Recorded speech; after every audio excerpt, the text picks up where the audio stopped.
Good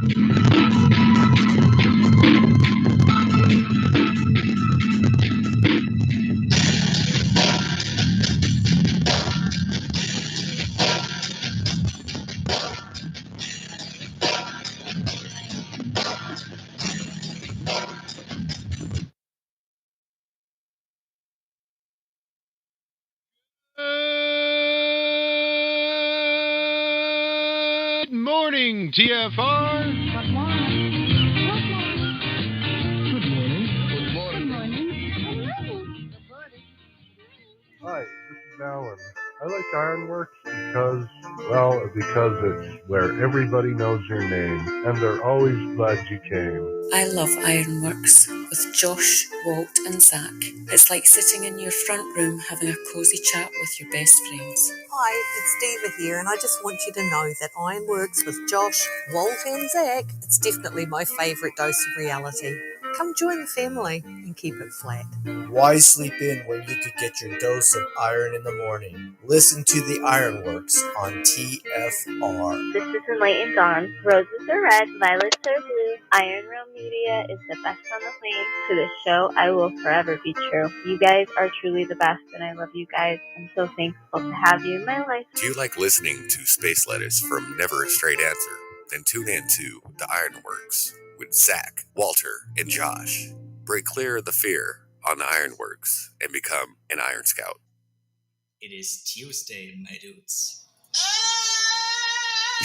All right. You know what? I'm just going to have to fix this right now because I am never going to remember otherwise, and I'll be damned if I'm going to listen to that for another week. Happy Tuesday, everybody. Welcome to the Ironworx right here on Truth Frequency Radio, TFRlive.com.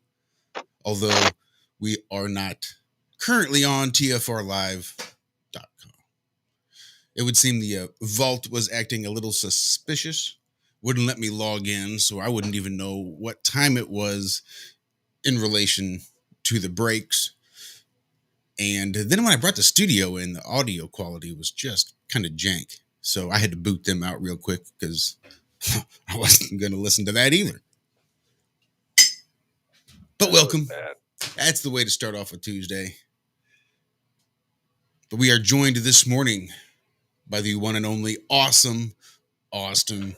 Austin, welcome back to the Ironworx. What's up, guys? Much love. Thanks for having me. Yeah, always a pleasure, man. Yeah, I was trying to talk to you guys before the show started, and the volume on my headset was turned down. That's why I jumped on. I was like, "Are you guys here? Are you guys talk? What's going on?" Too early. Need coffee. Oh, how was your weekend? Mine was good, nice and quiet, uneventful, with the exception of going on THC on Sunday night over there with Mike LeBrash. That was a really fun and exciting time. Trying to yeah, I watched that. That was fun. It was fun. It was a real good time. We were supposed to try to be talking about 5G, but again, it goes where it flows. It does. And when the show is called The Truther's Hour of Comedy, there's a bit of pressure to try to make 5G comical. And there's only so much comedy you can squeeze out of 5G. Right. How about you, Austin? How was your weekend? It was good, man. Good. Chill. Not too much going on. Another chill awake and bake this past Sunday. Just kicking it. You had Miss Maze on, didn't you? Yes, I did. She'll probably be on there every Sunday. Right on. Kicking it with me. Sweet. Yeah, she's I like having a woman's perspective, a woman stoner perspective. Mm-hmm. It's cool. Good to have. Yeah, awesome. And she is too. I don't know. I've ever seen somebody take that many bong rips live during the show. Man, right? She's just steady puffing. She's choo-choo chugging away. It's a perfect fit. I like the periodical Like every once in a while, you hear a good bong rip during the show. Nothing like a gurgle to make you feel at home. Mm-hmm. Well, I talked with Walter last night. How's he doing? He's doing okay. Still, he's sore. And, he can't really smoke, so it sucks for him, I mean, you can eat little gummies or this or that and all that kind of stuff, but, he's an old-time stoner. Oh, yeah. So, what about a French inhale? Like the French exhale is when you draw it into your mouth and you kind of let it come out of your mouth a little bit and then you suck it up your nose. Can't you just stick the joint like right up your nostril and just bypass your mouth? I was telling him to get a power hitter. Well, he doesn't like the stuff like that because the heat. I mean, I don't recall Walt ever smoking out of anything but a bong. Really? Even then, I think you could. Well, hell yeah. Jerry rig some sort of oxygen tube or something I don't know. Seems like if I was desperate enough, I'd be figuring out a way. Oh yeah, he's getting it done. Don't get me wrong, but it's just more nerves than anything. He doesn't want to mess something up, So it's not that it's hurting or anything like that. He's just being super careful and. Well, those dry sockets are gonna mess you up real good if you manage to catch it. So you gotta stay ahead of it and not get it. Yeah, stay on top of that. Yeah.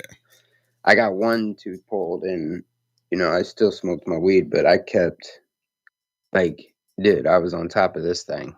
I keep it packed and in there. clean. Yeah. Yeah. Oh, yeah. Oh, yeah. Yeah. It looks like a wad of gum in my mouth at work, So I've been seeing all these videos coming out of India. I just caught this over the weekend. And there's archaeologists going to all these old temples in India. And it's crazy because some of them, it doesn't look like it would be an old temple. They're on these ancient sites, but it's like a modern city built up around it. So it's kind of like, I don't know, think of kind of almost like Rome, some of the old stuff there with new stuff built all around it. Well, they're finding that these temples are way older than they were taught. And they don't think they were a temple just for praying. They're finding out that these buildings have moving parts to them. Like big, huge granite stone wheels that people can go up and turn by hand. And some of the buildings, they even stopped it so you can't turn the wheels. They put concrete up there. And the monk will even tell you, yeah, we had to put this up there because we don't want people, all coming in here and turning all these wheels at the same time. But to me, a building with moving parts, that's kind of like a machine, isn't it? That's like the definition of a machine, sort of. It's you're increasing your energy output through mechanical means. I would say that's a machine. They're finding these things all in their ancient lore, whatever mythology or history, whatever you want to call it, is depicted on the walls of these temples. There's like 1,000 carvings on some of these small little tiny. It's just this thing you walk in and it's a big huge stone with carvings all around it. And it depicts a story, and they talk about these giant men, not like giants, but these were hair-covered men that didn't wear clothes, that helped these people, like lots of them, not like one or two, but like thousands, millions of these Sasquatch, if you want to call them, were helping the people of India build all this stuff. And there's an old tale, it's like one of their mythologies, that these Sasquatch helped them build a land bridge from India to Sri Lanka. And there's actual physical evidence of this bridge. There's this landmass that it doesn't connect all the way. There's broken parts in it here and there. But not that they know, but all the, scientists say there's no way this thing could have been formed naturally. The way water works and, dunes and this and that, there's no way this thing should have just popped up right here connecting these two. And I just thought that was fascinating, that they were talking about these big, giant, hairy men that were like 9-10 feet tall that helped build all this stuff. Like they were the actual builders of this stuff. Yeah, really neat stuff. Goes into Vermanas and stuff like that. Those are some very giving Sasquatch. Oh, look at all this technology that we have. In fact, we're going to bust our ass, build these giant buildings just for you. We're going to bust our ass and make everything really big just for you. We're going to build this giant landmass from India all the way to Sri Lanka just for you. You guys sit there, do your thing. We got this. Yeah, it sounds a little weird. It does sound a little weird. Yeah, I find it fascinating though. Oh, I love it. I mean, there's buildings with moving parts. Somebody built that shit. Yeah, huge granite rods with these wheels connected to them that are like inside these, this big long shit, or it looks like a pillar in the room. But then you go up and you grab the wheel, and even today you can grab that huge granite stone and just start turning it by hand.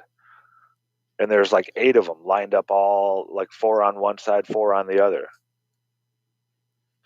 And the other temple where they had these things and they had found them, they said that's the temple where one of the Vermanas was found. According to their, like we have Area 51 and all that kind of stuff. Well, there's people out there that are saying that they found these ancient tech at some of these old temples that were hidden away.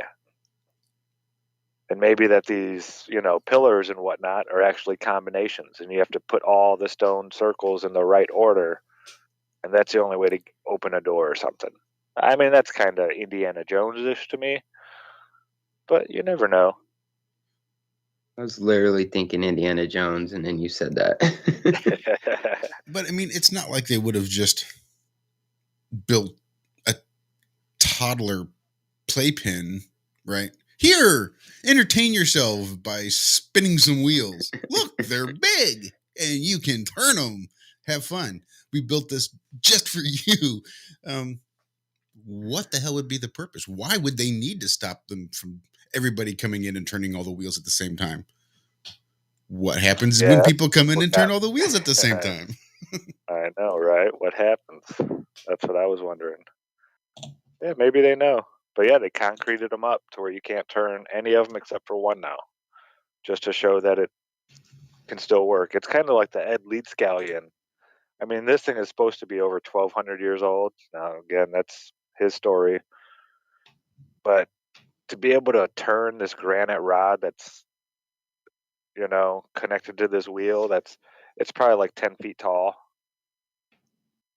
And the granite wheel is like 2 feet, maybe 2.5 feet wide, 8 feet or 8 inches thick. Just a big wheel, big solid.